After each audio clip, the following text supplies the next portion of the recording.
दोस्तों इस वीडियो में हम बात करेंगे कल्चरल एंड एजुकेशनल राइट्स के बारे में जो कि इंडियन कॉन्स्टिट्यूशन के आर्टिकल्स 29 और 30 में बताए गए हैं और राइट टू कॉन्स्टिट्यूशनल रेमेडीज के बारे में जो कि आर्टिकल 32 में बताया गया है। दोस्तों ये वीडियो फंडामेंटल राइट्स की वीडियो की सीरीज का 5वां वीडियो है। अगर आपने पहले के वीडियोस नहीं देखे हैं तो मैं आपसे रिक्वेस्ट करता हूं कि आप उन्हें देखें ताकि आप सारे फंडामेंटल राइट्स को अच्छे से समझ सकें और जो भी डेफिनेशंस उनमें बताई गई हैं उन्हें समझ सकें।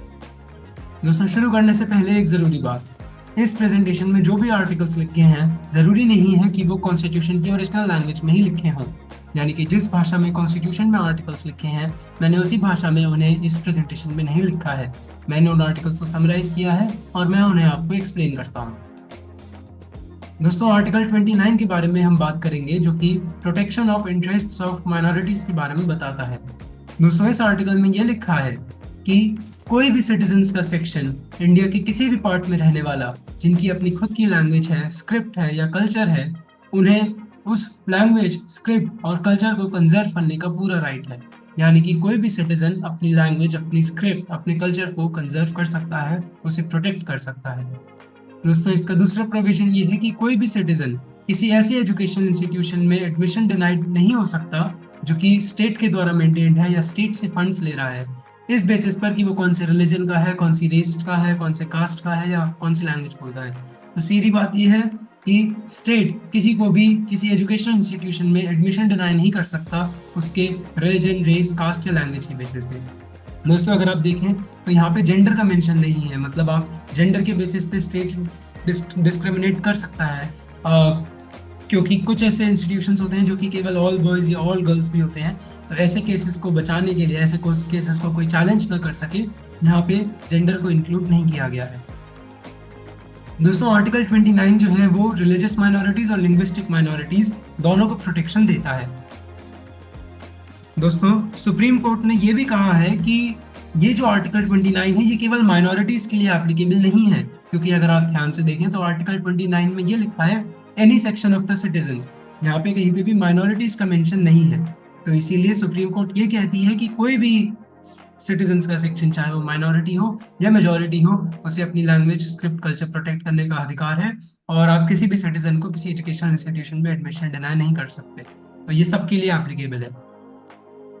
दोस्तों अब हम बात करेंगे आर्टिकल 30 के बारे में जो कि है right of minorities to establish and administer educational institutions.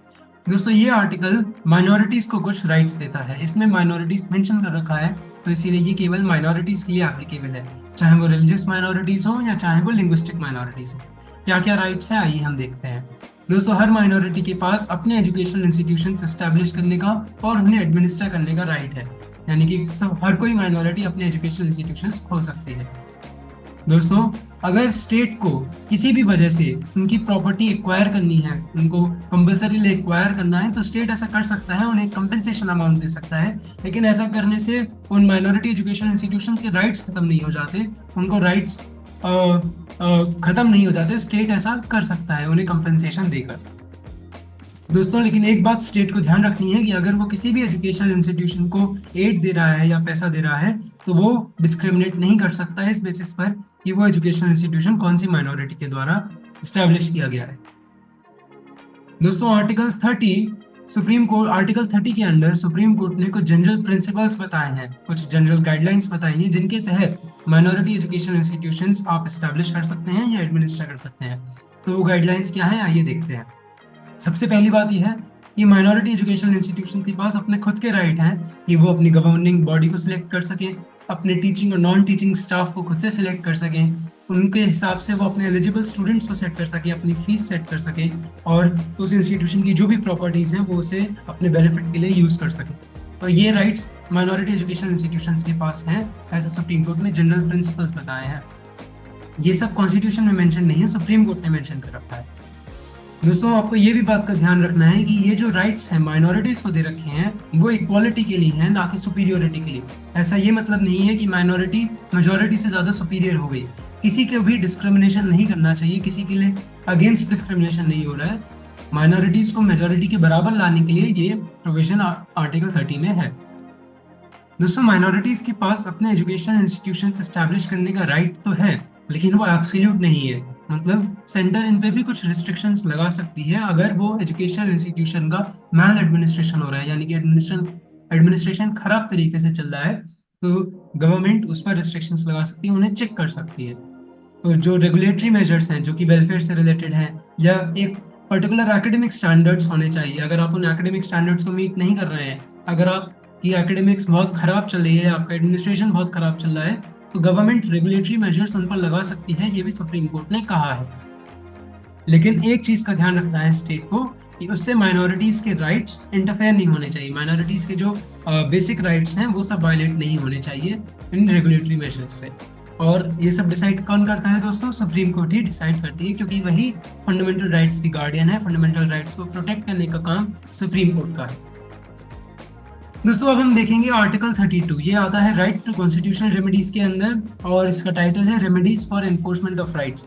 दोस्तों अभी तक हमने जो भी राइट्स देखे वो कॉन्स्टिट्यूशन में बता रखे हैं, लेकिन अगर वो वायलेट होते हैं तो आप उनको इन्फोर्स करा सकते हैं, आप सुप्रीम कोर्ट जा सकते हैं, ये प्रावधान आर्टिकल 32 में बताया गया है।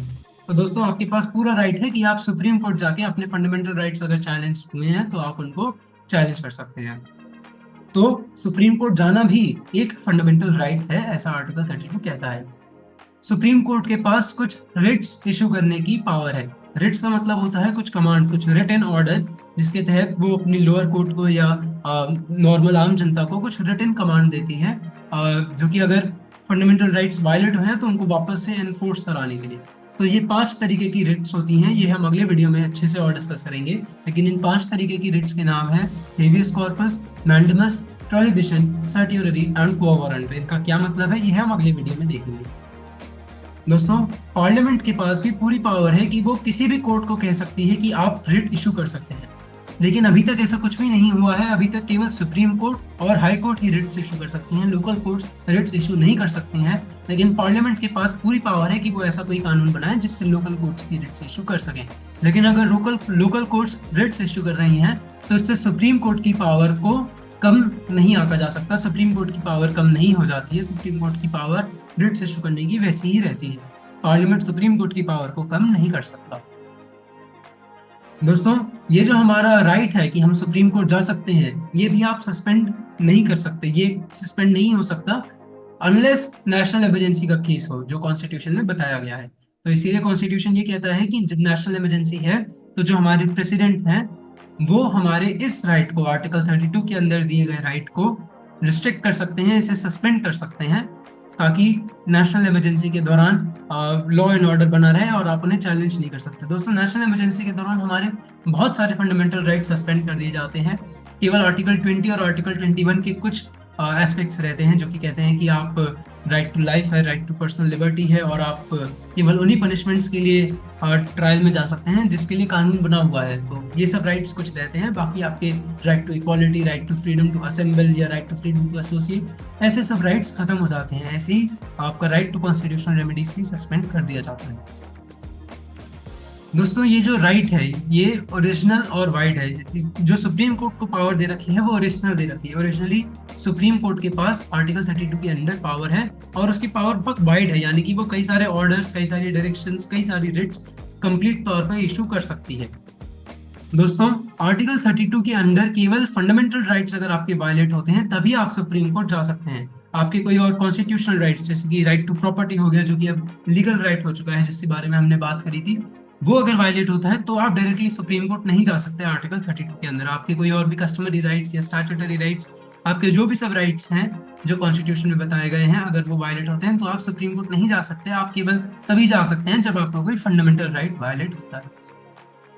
दोस्तों सुप्रीम कोर्ट की जो जुरिस्डिक्शन है वो ओरिजिनल है, यानी कि ओरिजिनली कॉन्स्टिट्यूशन में सुप्रीम कोर्ट को रिट्स इशू करने का पूरा ऑर्डर है, लेकिन एक्सक्लूसिव नहीं है। एक्सक्लूसिव का मतलब केवल सुप्रीम कोर्ट ही नहीं है जो कि रिट्स इशू कर सकती है, आप हाई कोर्ट्स भी जा सकते हैं, ऐसा आर्टिकल 226 में बताया गया।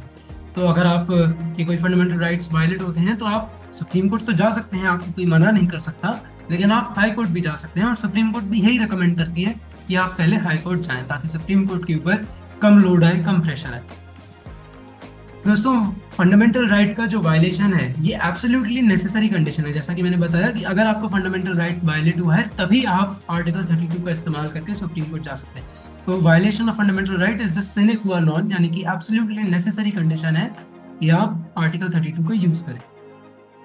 तो दोस्तों, हम अगले वीडियो में अलग अलग तरीके की रिट्स के बारे में बात करेंगे, जो कि अभी हमने इस वीडियो में देखा। अगर आपने इस वीडियो में कुछ भी नया सीखा तो इस वीडियो को लाइक जरूर करिएगा। मैं उम्मीद करता हूँ कि आपको कल्चरल एंड एजुकेशनल राइट्स और राइट्स टू कॉन्स्टिट्यूशनल रेमेडी समझ में आए होंगे। अगर आपने कुछ भी नया सीखा तो इसको लाइक जरूर करिए। इस वीडियो को देखने के लिए धन्यवाद।